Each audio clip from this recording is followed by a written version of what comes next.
Kumikita ng hanggang 900 pesos sa 8 oras na pamamasada si Randy Pinlac. Mas swerte raw sila ng kanyang mga katoda dahil maraming pasahero sa kanilang lugar. Gayunman, sa taas ng presyo ng gasolina, nababawasan na rin daw ang kanilang naiuuwi sa pamilya. Kaya umaasa din silang makukuha na ang ayuda ng gobyerno. Dati, 50 lang yun eh. Ngayon, umabot na ng 70. Kaya mas kailangan nyo sa ngayon? Oo, kaso wala eh. Kailan ba magkakaroon ba uli nun? Sina Danny Piad at Rodlyn Bernabe naman, wala raw nakuhang ayuda nung nakaraang taon.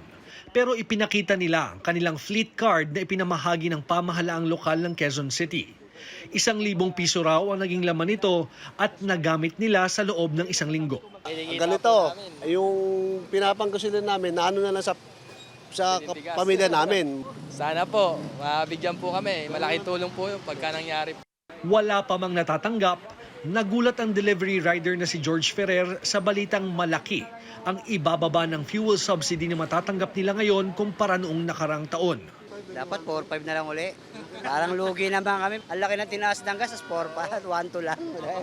Kung nagsimula ng makatanggap ng fuel subsidy ang mga pampublikong sasakyan na may 4 na gulong, kailangan munang maghintay ng mas matagal ng nasa 900,000 na tricycle drivers at 150,000 na delivery riders. Ayon kasi sa LTFRB, wala pang ibinibigay sa kanila na listahan ng benepisyaryo ang Interior at Trade Departments. Although nandito na yung pondo ho, yung listahan lang po ang inaantay namin. Wala pang paliwanag ang Interior at Trade Departments kung bakit naantala ang pagsusumite nila ng listahan. Kinumpirma ng Grab Philippines na kasalukuyan nilang binavalidate ang mobile wallet accounts na isinumite ng kanilang mga rider. Target daw nilang isumite ang kanilang listahan sa DTI sa Lunes.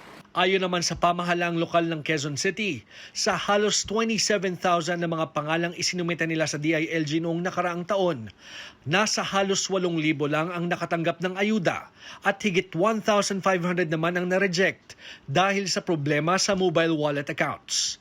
Hindi pa raw ulit humihingi ang DILG ng listahan para sa ayuda ngayong taon. Kung meron man po, ready po kami i-update po yung list po ng mga drivers po namin, especially po yung kanilang Gcash account or yung Paymaya, basta po yung kung saan po nila pwede matanggap po yung fuel subsidy.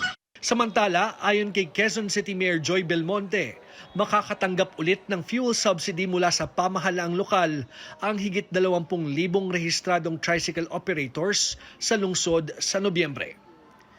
George Cahiles, CNN Philippines.